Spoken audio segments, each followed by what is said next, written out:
acordada para el día de hoy, que es tuberculosis genitourinaria. Lamento que no se hayan conectado la mayor parte de los alumnos. Entonces, veremos a ver qué medida toma, porque esto cada día va reduciéndose y después va a ser un monólogo simplemente con los grupos de práctica. Bueno, no le vamos a dar más vueltas a esto y como prolegómeno quiero advertirles de que esta enfermedad hoy por hoy viene en un ascenso alarmante debido a los múltiples factores extra médicos y extra epidemiológicos que se adjuntan para que definitivamente vuelva a emerger las estadísticas de esta patología. La primera. ¿Cómo se define la tuberculosis a nivel mundial? Indudablemente esta diapositiva, como verán ustedes, es del 2008, tampoco la definición ha cambiado, ni el nombre, ¿no? Pero sin embargo, nosotros tenemos que regirnos al manual de normas técnicas en tuberculosis que sigue vigente. Por lo tanto, se define como una enfermedad social, infecto contagiosa, evolución crónica, pero es curable y de notificación obligatoria para llevar una estadística acorde a cada país.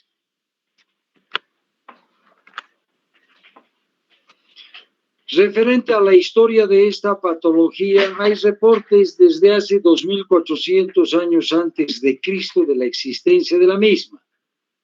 Así es que Hipócrates, uno de los médicos de antaño, desde 375 antes de Cristo la denomina tisis. Otro colega en 1696, Weismann, descubre la patología retroauricular y pone el nombre de escrófula. Ya en 1879 se describe y se descubre la presencia del bacilo en la orina. A partir de este momento empezamos a hablar de una baciluria. Koch el 882, identifica por primera vez al bacilo. Saben de qué se trata, cómo actúa, cómo se desenvuelve y cómo prolifera. En 925 se descubre la BCG. El 44 se descubre la streptomicina. Y en 1952 se sintetiza por primera vez la isomiazida. A partir de este momento es que se habla de una curación innegable. Teniendo la BCG, la streptomicina y la isomiazida, entramos en la etapa de curación que se determina y va a cambiar el rumbo y la historia de esta enfermedad. Un mapamundi donde definitivamente vemos que Bolivia, lo que nos interesa, está en el grupo más oscuro, que representa aproximadamente 250.000 enfermos por 100.000 habitantes. Ahí vemos a África, ahí vemos a Oceanía, y nuestro colindante Perú también está junto y agarrado de la mano igual que nosotros.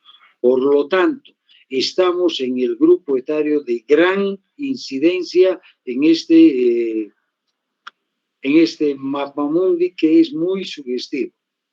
Epidemiológicamente, ¿qué es lo que causa esto? Es la primera causa de muerte por infección. Se refiere a todas las infecciones.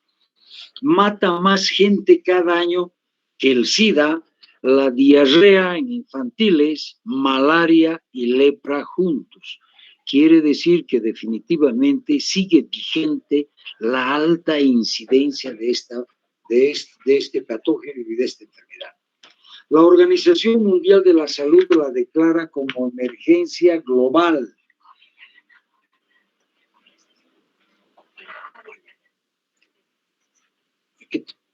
Perdón, aquí me hacen los residentes una observación muy buena. Indudablemente que sí. Seguramente para el próximo año vamos a incluir como primera causa el COVID, pero todavía no tenemos el reporte oficial de la Organización Mundial de la Salud. Está todavía en plena pandemia, con olas que van, olas que vienen, muertes que suben, contagios que bajan. Por lo tanto, no podemos todavía incluirlo en esto. Es una emergencia global para la Organización Mundial de la Salud, por lo que es una enfermedad emergente. Quiere decir que nuevamente resurge en el panorama de la patología mundial. Siguiendo siempre con algunos atisbos de la epidemiología, va asociada esta enfermedad a crisis económica, puesto que la mayor parte de esta incidencia está en grupos etarios pobres, en desarrollo, tercermundistas, llámenle como quieran. El virus del HIV hace su advenimiento en 1980, donde definitivamente ve que resulta también ser una enfermedad. Por lo tanto, la tuberculosis más el VIH aumenta la incidencia de un 20 a un 50%. El 2012, gracias a los retrovirales como tratamiento de punta para el HIV, disminuye esta incidencia al 12.7%. Además, en esta etapa se identifican nuevas formas de tuberculosis, las mismas que son la monodrogos resistente y la tuberculosis multidrogos resistente. También en el 2012, 850,000 casos de monodrogos resistencia se determinan y de los cuales el 9% resultan ser multidrogos resistentes. Es altísimo, ¿eh? Un tercio de la población mundial está infectada. Definitivamente, en mayor o menor proporción, con vacuna, con BCGizados y no BCGizados, esta población es alarmante. Se detectan 100,000, o digo 10 millones de casos nuevos activos, quiere decir bacilíferos en potencia. Se determinan estadísticamente 2 millones de muertes por año. Cada segundo, una nueva infección. Determinen ustedes en el tiempo y en el espacio. 90% en los países en desarrollo o los países del tercer mundo. 75% de esta patología está en el grupo etario de edad productiva, por lo tanto, hace mella en la economía de estos países. De todo esto, el 20% resulta una tuberculosis extrapulmonar. Tiene dos etapas esta tuberculosis. La primera, ya 2 etapas. Una, la de contagio, cuando podría ser asintomático, pero es bacilífero en potencia. Y el segundo, cuando ya se ha establecido la enfermedad con desarrollo plena de sintomatología. Tiene dos formas. La primera es pulmonar pura en un 80% y la segunda extrapulmonar en un 20%. De esto a lo que nosotros nos interesa, el 40% es de localización genitourinaria. Por lo tanto, de este 20%, saquen el 40%, es la patología extrapulmonar más interesante. El grupo etario decía en edad productiva, laboral va del 50, o digo del 20 al 50%, y una incidencia o prevalencia mejor de 2 hombres a 1. La diseminación es siempre hematógena a partir de un foco pulmonar, la primoinfección tuberculosa. ¿Cuál es la fisiopatología de esta enfermedad? ¿Qué es lo que pasa? Por supuesto que no se transmite tan directamente o con tanta fogosidad como la patología que hoy estamos atravesando, la viral del COVID-19. Primeramente, tenemos todos una primoinfección que en mayor o menor proporción ha sido bloqueada por el organismo. Por cualquier situación anergizante, como el sarampión en los niños, los tumores en los adultos, los tratamientos, sean para uno o para otra patología neoplásica, hacen que este encierro, enclaustramiento del bacilo salga y se disemine por vía hematógena. Así llega al riñón, que es el filtro del organismo. Por lo tanto, la siembra, como es hematógena, es bilateral, pero cronifica la enfermedad solo en un riñón. Por lo tanto, la cronificación es unilateral. Esto debemos entenderlo bien, como vamos a ir viéndoles las imágenes correspondientes. No se sabe hoy por hoy qué es lo que pasa a este nivel, por qué solo enferma un riñón y el otro se preserva.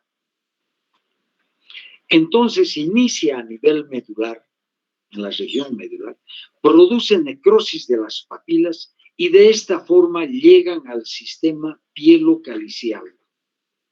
Como han llegado a la vía excretora, que es el sistema pielocalicial, ureteral, este produce una diseminación por vía canalicular, produciendo en su trayecto una reacción inflamatoria. Al producir esta reacción, produce ulceración y posteriormente necrosis.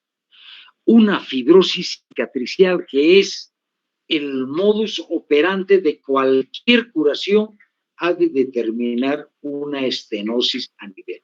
Fibrosis y estenosis. Ustedes están más frescos que yo, que para la proliferación de los fibroblastos inicia el periodo de cicatrización y por lo tanto el resultado es una estenosis, un estrechamiento a nivel del uréter. De esta forma llega a la próstata siempre por vía canalicular o hematógena. Produce abscedación, fibrosis, más unos nódulos que simulan carcinoma de próstata. Por lo tanto, el patólogo en ocasiones es el que nos da la pauta histopatológica de que se trata de una enfermedad granulomatosa. A nivel de las vesículas seminales, por favor indícamelo, vesículas seminales produce granulomas y a partir de este va al conducto deferente siempre por vía descendente y va a producir nodulaciones. Llega a la vejiga en este a través del flujo de la orina, produciendo lesiones granulomatosas que se inician como un edema fundamentalmente a nivel del meato ureteral correspondiente.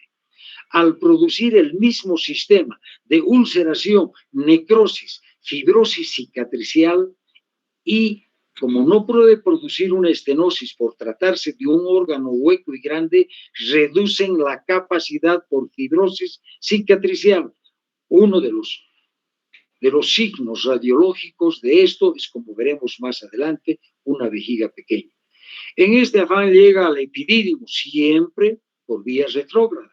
Producen abscesos y fístulas epidídimo-escrotales, los famosos abscesos fríos, que en su totalidad son dependientes de la cola del epidídimo. No nos olvidemos de inicio, les han debido dar en infección urinaria.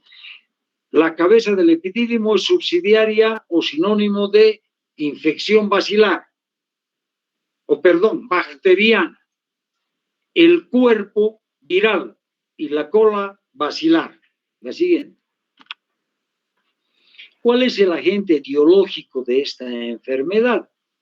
Vamos a determinar definitivamente sus características bacteriológicas solo con la microscopía electrónica como esta imagen que les muestro a la izquierda. Es un bacilo gram positivo, recto y que mide de 0,4 por 3 micrones. Es ácido alcohol resistente porque tiene una capa de ácidos micólicos. Lo detecta perfectamente la tinción de Ziel-Nielsen porque es una bacteria intracelular, aerobio obligado, y su tiempo de duplicación es de 18 a 20 horas y que es resistente a la desecación. Por esto es su alta proliferación de contagio. Ahí tienen una imagen, una tinción de Gram, a la izquierda, igual a la derecha, arriba, que son situaciones,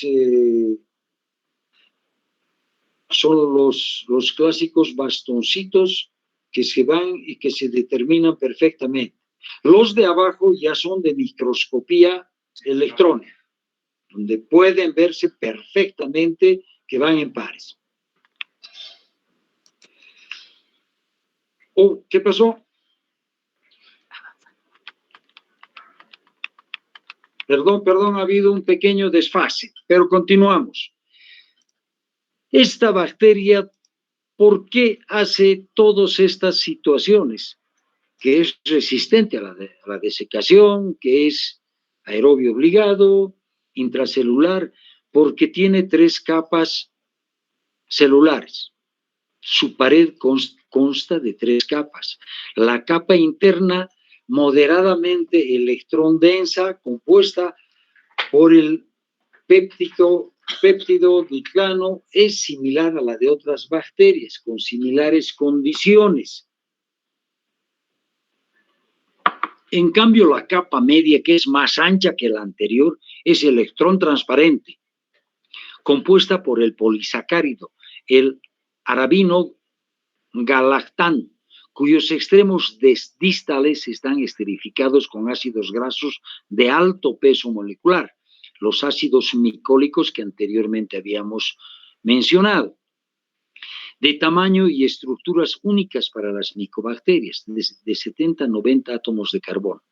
Y la capa externa de grosor variable, electrón opaca nuevamente, de la cual no puede conocerse con las técnicas actuales recientemente descubiertas, con función de porina.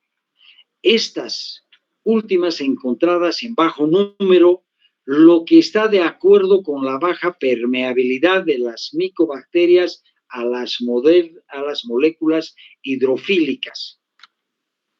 Aquí tenemos donde perfectamente se ve la capa externa con los ácidos micólicos, la capa media, arabinoglicanos, y la interna por los péptidos y que además tiene intercalado unas células de ácido micólico. ¿Qué factores tiene esta bacteria, esta micobacteria, llamada así con mayor propiedad de virulencia? El proteico, el lipopolisacárido y los factores genéticos. Los proteicos.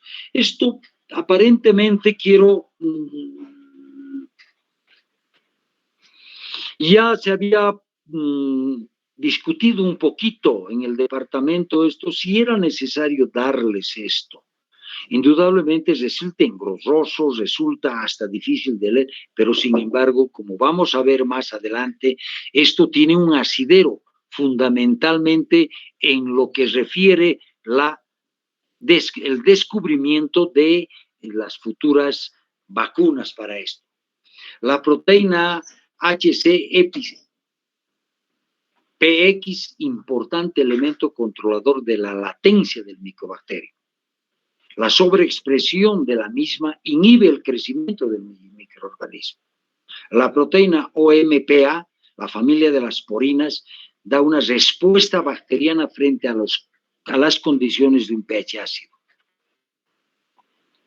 Los lipopolisacáridos, glicolípidos, lipoglicanos y polisacáridos confieren la protección, la cual está basada en hallazgos de que estas moléculas son potentes factores de virulencia que provienen al micobacterio ventajas en diferentes ambientes, lo que es resistente a la desecación, lo que es resistente, en fin.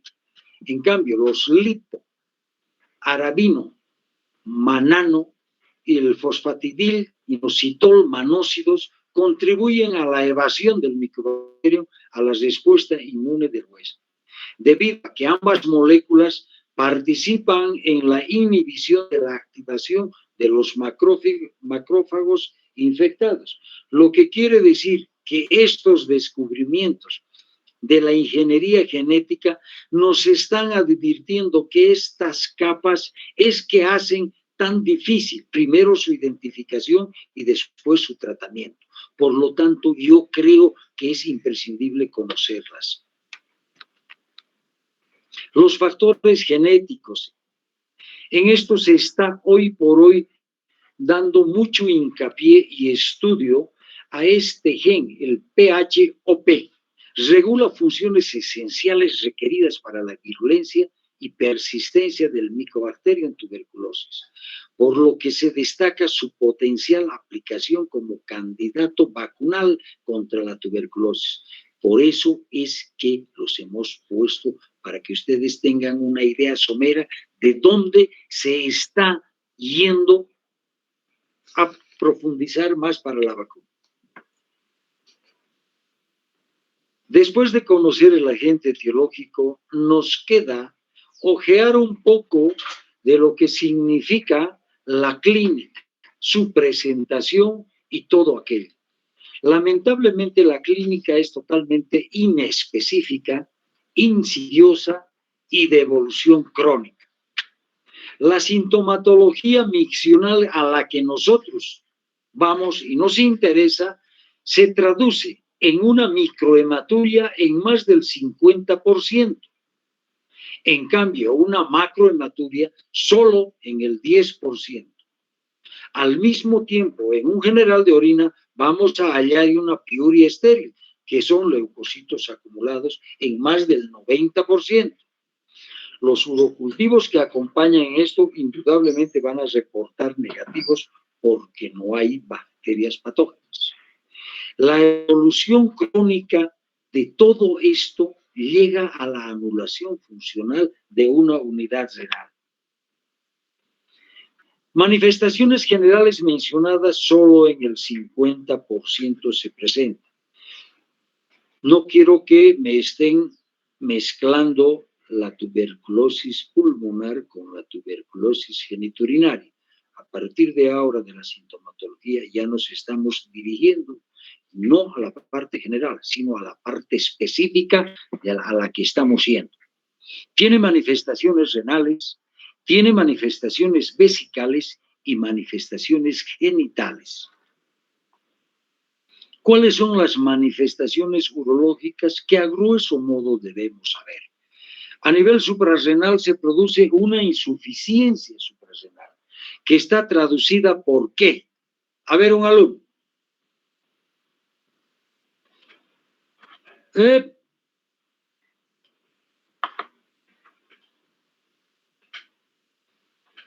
Se produce porque el paciente definitivamente se vuelve negrito, ¿no?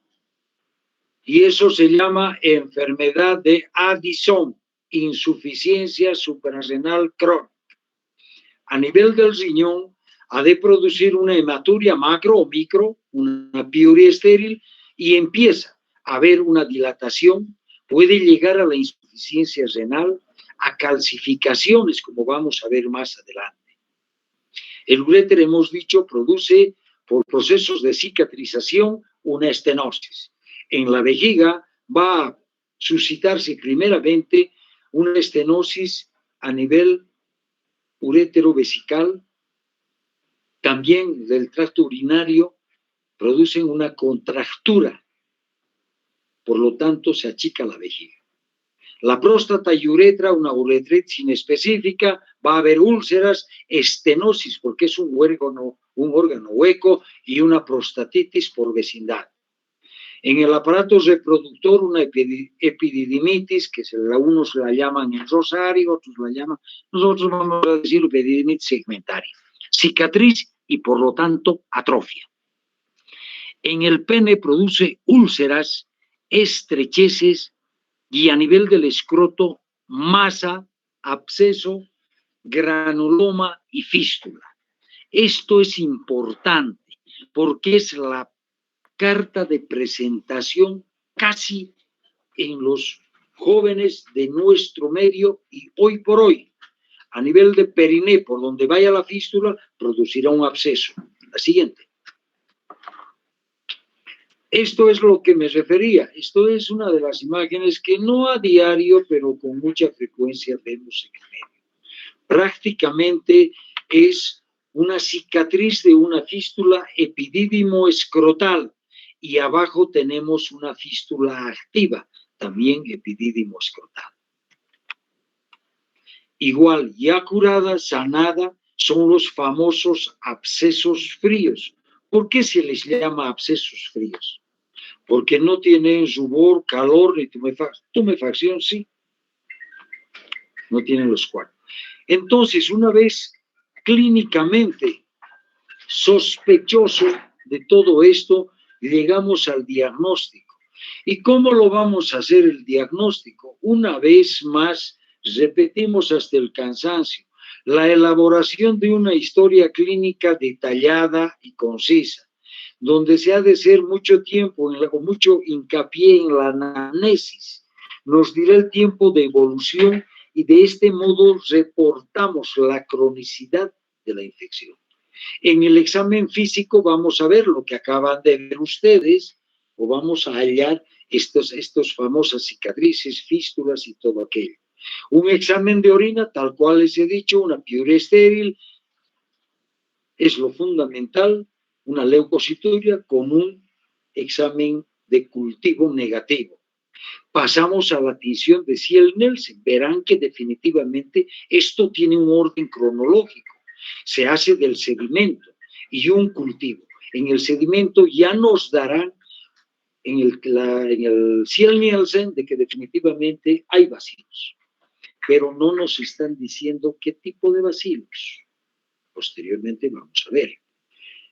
El cultivo en medio del Oystein-Jensen nos va a determinar de que se trata de una Mycobacterium tuberculosis.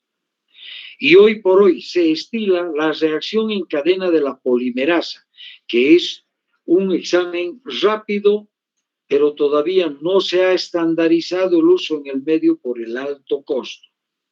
Después de agotar todos estos procedimientos no invasivos, vamos a la cistoscopía si acaso repercutiera.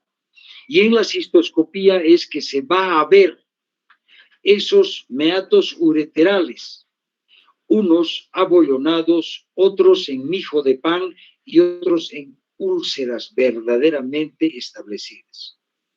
Después de esto pasaremos a la ecografía antes o después de la cistoscopía para determinar además el compromiso de la vía excretora superior, si hubiera hidronefrosis, si hubiera riñón mástic y todo eso.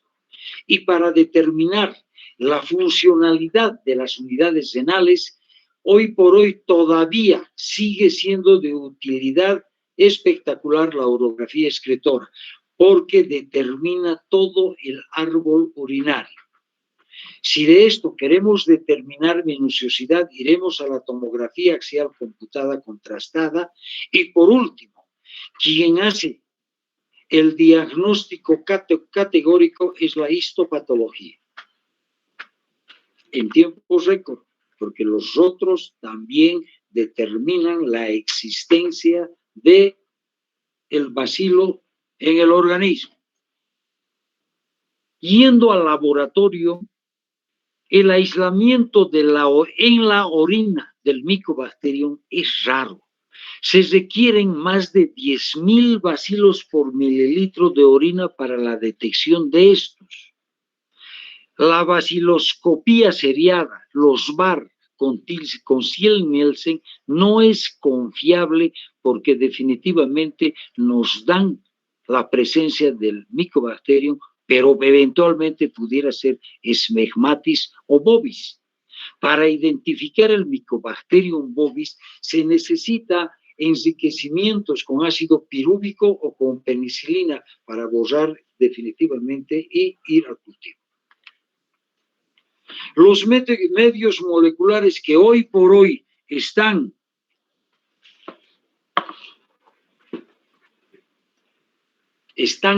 indicados, pero no estandarizados en el medio, es la detección directa del DNA microbiano. Esto es la reacción en cadena de la polimerasa. Les había dicho de que el costo nos impide pedir a todo el mundo. Puede detectar hasta 10 bacilos en cada muestra. O sea, tiene una sensibilidad del 88% y una especificidad mayor al 95%. Es mayor sensible que el Kiel-Nielsen y la detección es en el mismo día. Tienen que tener en cuenta, ustedes están más frescos que yo en microbiología, el Kiel-Nielsen necesita de un técnico adecuado para las tinciones, que hay que esperar y ver esta situación.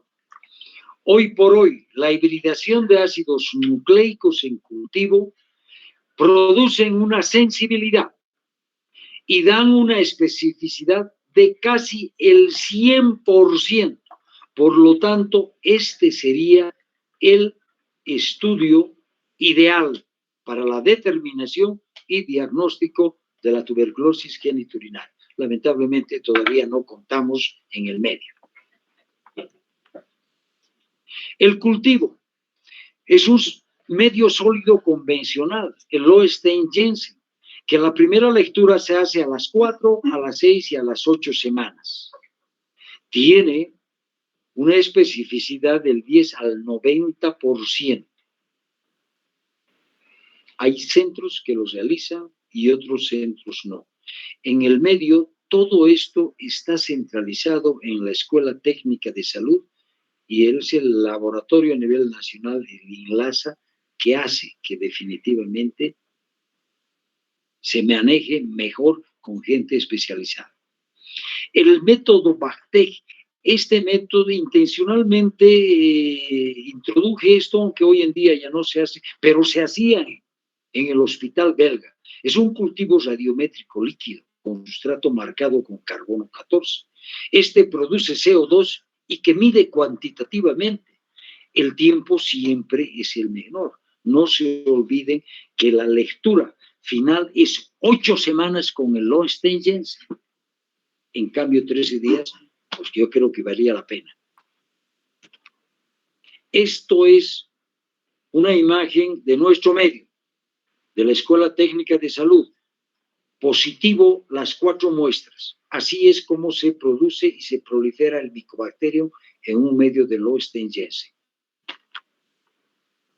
La histopatología como último detalle, siempre ya nosotros en el proceso de practicar la medicina en nuestro medio nos ha virado un poquito a romper este esquema y a veces en esos jóvenes que vienen con estas fístulas, uno hace la epididimectomía parcial, la cola del epidídimo y lo manda al patólogo y el patólogo nos da hasta en un 30% del diagnóstico de tuberculosis genitourinaria. La biopsia de la vejiga puede ser con cuchilla fría o con cuchilla eléctrica, da hasta el 46%. Este es el método clásico que saben todos ustedes y todos estos jóvenes que están alrededor mío. ¿Qué es? A ver, lean.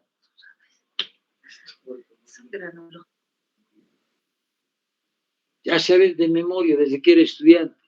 Células gigantes de Langhans con reacción fibrolinfocitaria intensa periorificial. Ahí está la tuberculosis. Venga. Sí, ya de memoria ya sabemos, pero es así como, no sé, y tanto que se había visto. Hoy por hoy, gracias a Dios, yo no sé si el COVID está distrayendo, pero está disminuyendo. Esta es la imagen clásica que uno encuentra con una ecografía. Es una ecografía testicular desde uno de esos jóvenes que hemos visto y así está. Hay un granuloma gigante con una fístula. Mostrarles la fístula. Andrea. Ahí está, ahí al exterior. La siguiente. Ahora, yendo ya a la imagen, tienes que estudiarlo, tienes que saber cómo está el riñón, cómo está el uréter y cómo está la vejiga, y no conformarte solamente con aquello. Estas son imágenes. La primera, y esto anótense porque siempre pregunto, la primera manifestación radiológica de la tuberculosis es la amputación de los fornix.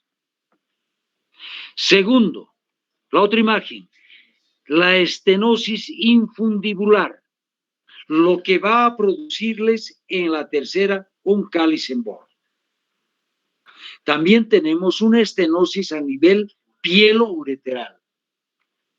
Es secuencial lo que les estoy mostrando. Venga.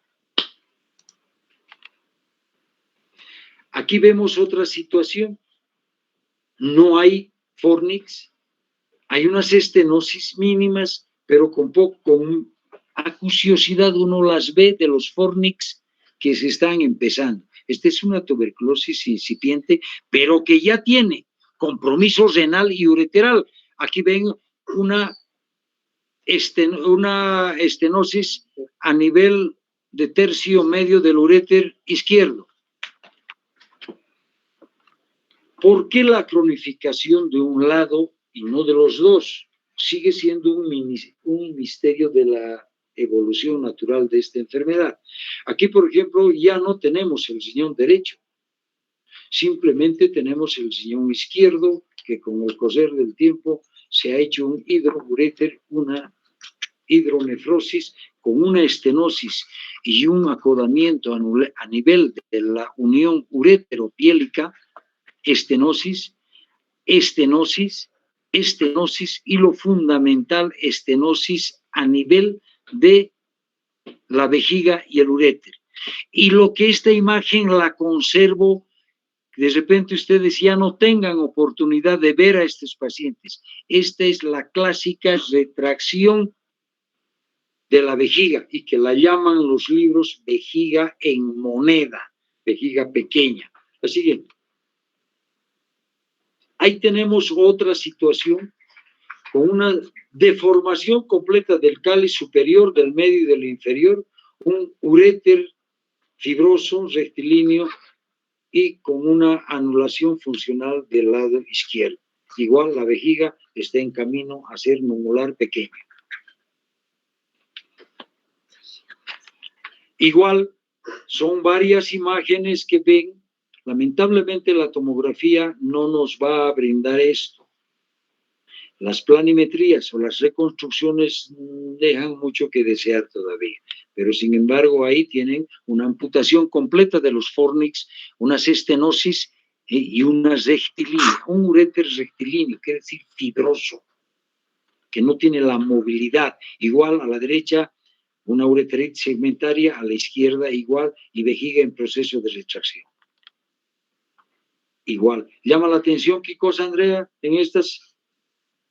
Anulación del lado derecho. Sí, pero otra cosa, en la estructura ósea, ¿qué les llama la atención? Que es gente joven. Igual, vejiga pequeña con un divertículo por el esfuerzo que hace y un hidrouréter, un reflujo masivo hasta el riñón.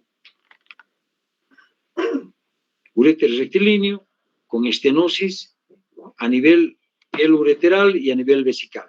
La siguiente. Ahí están los clásicos, ¿qué se llaman? Cáliz en bola por estenosis infundibular.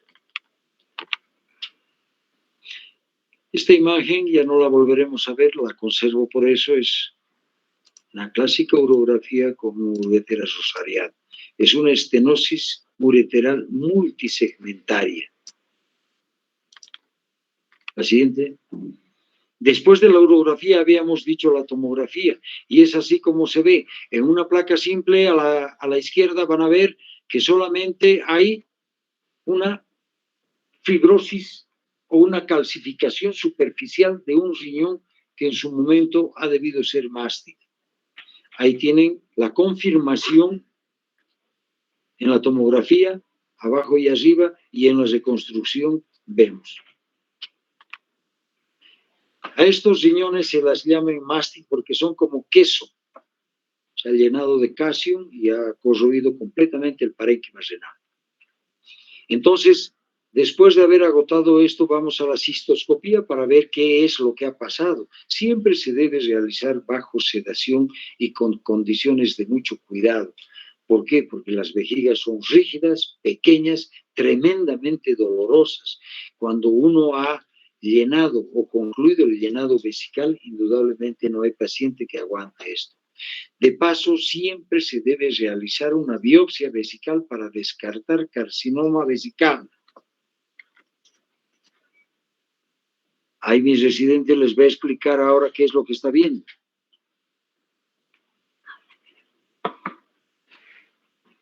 En la primera, lean, son granulaciones ampollosas alrededor de la desembocadura del meato correspondiente.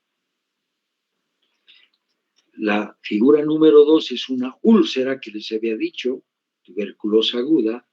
La tercera, y un meato en hoyo de golf, que le dice incompetente. La tercera es ya con una retracción más severa. La 5 es una lesión tuberculosa curada después del tratamiento. La 6 igual que ya curada. Y la 6 es una cistitis tuberculosa aguda, porque hay sufusión hemorrágica superficial. El diagnóstico de ureteroscopía está destinada para determinar en qué riñón es el que está sangrando. El diagnóstico diferencial de hematuria microscópica. Sabemos que hay 10, 15, 20, 30 eritrocitos en la orina, pero no sabemos de qué lado viene. La cistoscopía no nos ha indicado categóricamente, por tanto, además es útil para tomar muestras y hacer un cultivo por separado de orina de sustracción directa del lecho renal. El tratamiento clínico. A un principio había dicho de que era una enfermedad infectocontagiosa crónica de denuncia obligatoria y que el tratamiento era controlado y supervigilado porque es subvencionado. Y el Ministerio de Salud tiene unos esquemas rígidos de tratamiento. Quiere decir que para evitar la monodosis resistencia o la multiresistencia, se tiene que demostrar al bacilo. Por lo tanto, no es subsidiario de tratamiento ante cualquier sospecha. Solamente en casos de que requerimos, porque corre la vida del paciente, es que se inician tratamientos así. No les voy a dar estos esquemas porque cada año cambian de acuerdo a lo que el Ministerio de Salud y la Dirección Nacional de Estadísticas recoge cuántos se han curado, cuántos han reído, y entonces cambian los esquemas. No es necesario que lo apunten siquiera, pero sin embargo, para que tengan idea. Las dosis de los medicamentos, la rifampicina, 10 miligramos kilo peso día, viene en cápsulas y en tabletas, y para los niños viene en frascos de 100 miligramos por cada 5 cc. La isoniazida viene en tabletas de 5 miligramos, de 100 miligramos, y la dosis es de 5 miligramos kilo peso día. El etambutol, piracinamida, streptomicina. Pasa. Esto es lo que me interesa. No que se aprendan de memoria los otros. ¿Qué medicamentos son los bactericidas? El INH, la rifampicina, afecta a bacilos activos y latentes dentro de los macrófagos. ¿Qué es un piocito?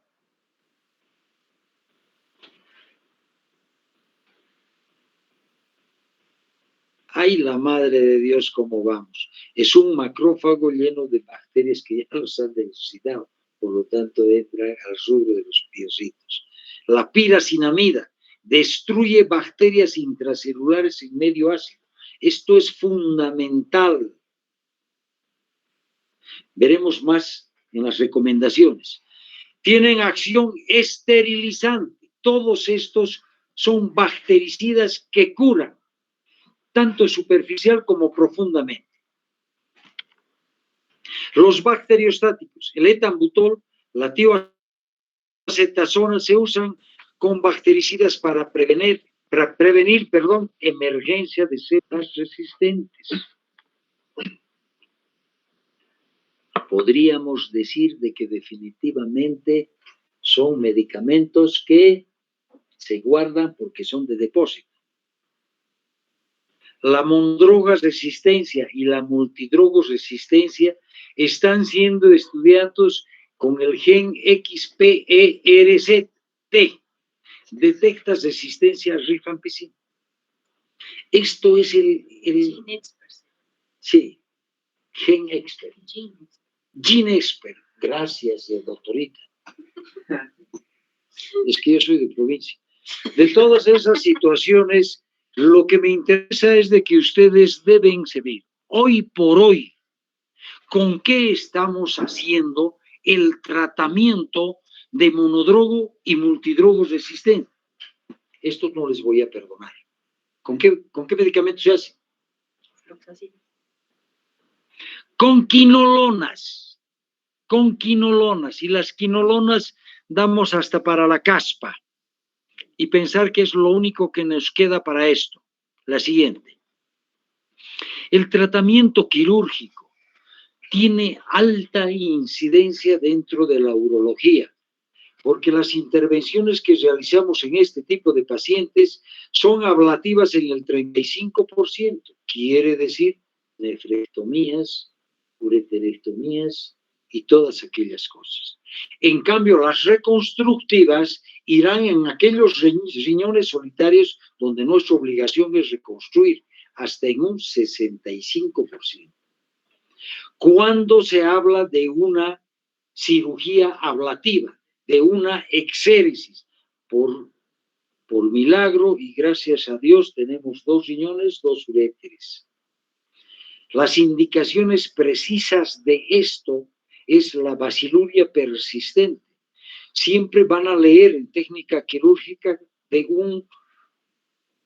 ellos tienen toda la razón, nosotros no, de una autonefrectomía.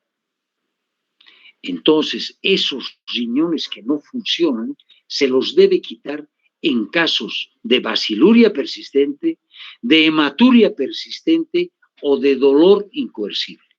Esas 3 son las indicaciones de la exéresis renal, ureteral, lo que quieran ver. ¿Qué conclusiones debemos asumir? Estar conscientes y ver desde una situación clave y real. Es una situación de salud mundial grave.